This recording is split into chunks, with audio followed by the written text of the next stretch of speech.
ప్రేక్షకులందరికీ నమస్కారం. 2024 సంవత్సరం జూన్ 30వ తేదీ నుండి జూలై 6వ తేదీ వరకు గల వారఫలాల్లో కన్యా రాశి వారికి ఎలా ఉండబోతుంది, అలాగే ఈ రాశి వారు చేయాల్సిన పరిహారాలు ఏమిటో ఈ వీడియోలో తెలుసుకుందాం. పూర్తి వివరాలను తెలుసుకోబోయే ముందు మీరు ఏమైనా సమస్యలతో బాధపడుతుంటే వాటి పరిష్కారం కోసం మీరు స్క్రీన్ మీద కనిపిస్తున్న మా గురువు గారి నెంబర్ కి కాల్ చేసి మీ సమస్యలకి తగిన పరిష్కారం పొందండి. ఖచ్చితంగా మీ సమస్య పరిష్కారం అవుతుంది. అలాగే మీరు ఇప్పటి వరకు మా ఛానల్ ని సబ్స్క్రైబ్ చేసుకోకపోతే వెంటనే సబ్స్క్రైబ్ చేసుకోండి. అలా చేసినట్లయితే మీరు మా వీడియోని మిస్ అవ్వకుండా చూడవచ్చు. ఇక పూర్తి వివరాల్లోకి వెళ్తే కన్యా రాశి వారికి ఈ వారం సమయం ఆరోగ్యానికి సంబంధించి చాలా మంచిది. అలాగే ఈ సమయంలో మీరు ప్రతి పనిని పూర్తి శక్తితో చేయడానికి ప్రయత్నిస్తారు. ఇది కాకుండా ఒక వ్యాధి ఇప్పటికే ప్రబలంగా ఉంటే ఈ సమయంలో మీరు దాని నుండి పూర్తి స్వేచ్ఛను కూడా పొందవచ్చు. అలాగే ఈ వారం మీరు పెద్ద ఒప్పందం చేసుకోవడం ద్వారా కొంత పెద్ద ప్రయోజనాన్ని పొందవచ్చు. ఈ కారణంగా మీరు మీ కోపం ఏదైనా వస్తువుల్ని కూడా కొనుగోలు చేయవచ్చు, కానీ మీరు కొంచెం జాగ్రత్తగా ఉండాలి. ఎందుకంటే ఆ విలువైన వస్తువుల్ని మీరు పోగొట్టుకునే అవకాశం ఉంది లేదా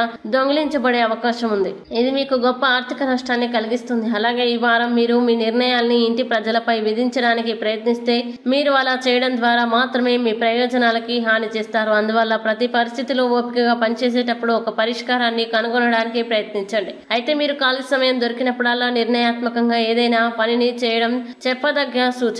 ఇంకా ఈ వారం కన్యా రాశి విద్యార్థులు వివిధ రకాల పార్టీ లేదా ఇతర కార్యకలాపాల ద్వారా వినోదం పొందుతారు. అయితే దీని కారణంగా విద్యార్థులు వారి విద్య పట్ల కూడా నిర్లక్ష్యంగా ఉండవచ్చు. ఇది రాబోయే పరీక్షల్లో వారిని ప్రత్యక్షంగా ప్రభావితం చేస్తుంది. కావున ఈ వారం విద్యార్థులు చదువుపై అధిక దృష్టి పెట్టాలి. అలాగే వివాహితులకి ఈ వారం సాధారణం కంటే మెరుగ్గా ఉంటుంది. 9వ ఇంట్లో బృహస్పతి ఉండడం వల్ల మీరు ఈ వారం మీ నిర్ణయాల్ని ఇంటి వ్యక్తులపై రుద్దాలి అనుకుంటే మీరు మీ ఇష్టాలనే హాని కలిగించుకున్నట్టు అవుతుంది. కావున ఇలా అస్సలు చేయకండి. ఇక కన్యా రాశి వారు ఈ వారం చేయాల్సిన పరిహారాలు గనుక చూసినట్లయితే ప్రతిరోజు విష్ణు సహస్రనామాన్ని జపించండి. మంచి శుభ ఫలితాల్ని పొందుతారు. అలాగే ఈ వారం అనుకూల తేదీలు కనుక చూసినట్లయితే వీరికి 5వ తేదీ చాలా మంచి రోజు. ఈ తేదీలో ఏ పని ప్రారంభించినా సరే మంచిది. ఈ వీడియో మీకు నచ్చినట్లయితే లైక్ చేయండి మరియు ఈ వీడియోని మీ సోషల్ మీడియా అకౌంట్ల ద్వారా అందరికీ షేర్ చేయండి. అలాగే మీరు ఏదైనా సమస్యలతో బాధపడుతున్నట్లయితే వాటి పరిష్కారం కోసం మీరు స్క్రీన్ మీద కనిపిస్తున్న మా గురువు గారి నెంబర్ కి కాల్ చేసి మీ సమస్యలకి తగిన పరిష్కారం పొందండి. ఖచ్చితంగా మీ సమస్య పరిష్కారం అవుతుంది. ఇంకా మీరు అనుకున్నటువంటి అన్ని పనుల్లో అంతా మంచిగా జరగాలని కోరుకుంటూ సర్వేజన సుఖినో భవంతు.